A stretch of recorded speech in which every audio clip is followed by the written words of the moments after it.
Hey guys, welcome to the Geek Talk. Today, it's a really short topic. There is a story that resurfaced about the original ending of Revenge of the Sith. Slash Film reposted a video, an older video, one that came from I think 2005, 2006, about the artist Iain McCaig, who was responsible for designing the original concept of Padmé Amidala, the Queen of Naboo. In this interview, he explains how the original ending of Revenge of the Sith was a little bit different with regards to Padmé specifically. At the end, Mustafar, when she goes to see him, she has a knife in her hands. I know she does. Check the concept art in the book. Now, some of you might be familiar with the deleted scenes from the Revenge of the Sith DVD package, and in that we see how Bail Organa and Mon Mothma kind of come up to use Padmé's apartment as a place to build up the Rebel Alliance. One of the worst scenes to me in Revenge of the Sith is that really awkward scene that we got between Anakin and Padme when they're talking about how much they love each other. But in the original concept, Iain says that was all a farce, that the reason why it could seem that cheesy is because Padme was just putting it on. She no longer loves Anakin. She knows she needs to fight against him.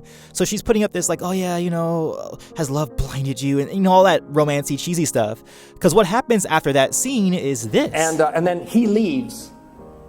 Moments later, in come the Separatists. And right behind his back, she's starting the rebellion to overthrow him. And that's great. Like, to have that turn of events is just a really good piece of drama, a very good reveal in the story, and to have that just taken out, it sucks so much. In fact, the whole conflict of Revenge of the Sith, or not the whole conflict, but the conflict between Anakin and Padme was gonna be about Padme finally realizing what an evil man Anakin is becoming and how power hungry he's becoming, and it's about her kind of fighting against that. I mean, it seems like that would come out a little bit too late. Like in episode 2, she was okay with him killing a bunch of Tusken Raiders, the women, the children, and the men, the entire village.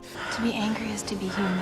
But it's good to see that she finally was taking some sort of action against Anakin, and it would have generated, I think, some pretty good drama for a very dramatic movie. This also would have made sense in the context of the Clone Wars TV series, the 3D CGI series. There's an arc in that TV series where Padme and Anakin kind of get into it because of this old flame that Padme had in her past, and Anakin gets jealous and gets a little bit abusive, a little bit.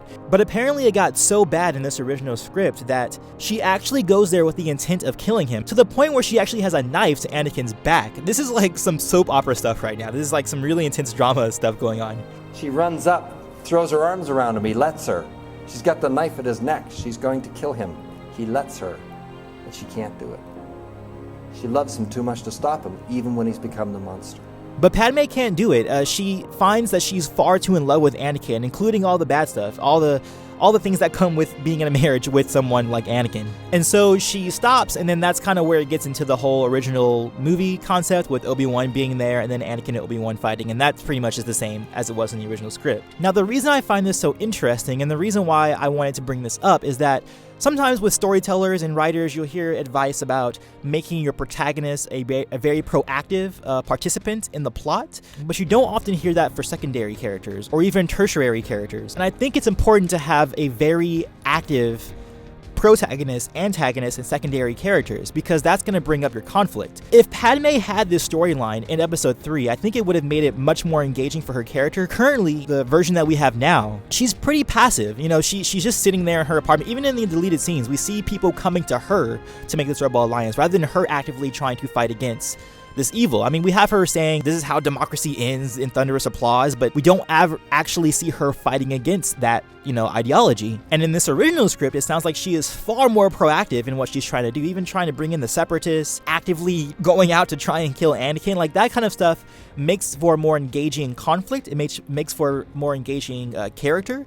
And I think Padme really needed that. Even when we have scenes with her finding out that Anakin is evil, we have to have Obi-Wan tell her and have her not believe it. But if we had this concept of Padme in this original script, it would have gone a long way, because you have two very active ideologies. Anakin going closer and closer to becoming a tyrant and wanting to rule by a tyranny, and Padme wanting to, abolish that and fight against that, but still having this weird dichotomy where she's both against Anakin but deeply in love with him. I think that would have really, really elevated this movie. A lot of people will say that, of course, Revenge of the Sith is the best of the prequel trilogy. Still not I personally think not as good as the original trilogy or any of the movies in the original trilogy for reasons like this. I think there are a lot of character moments, character beats, some performances as well that just don't make sense or just aren't played out as well as they could. But this original script that we have heard about from Iain McCaig, I think it would have helped a whole lot for Padme, especially with Padme being the mother of Leia, one of the strongest female characters we have in Star Wars, a character who doesn't take any BS and fights against the Empire. Padme became very passive at the end of the series. She was definitely proactive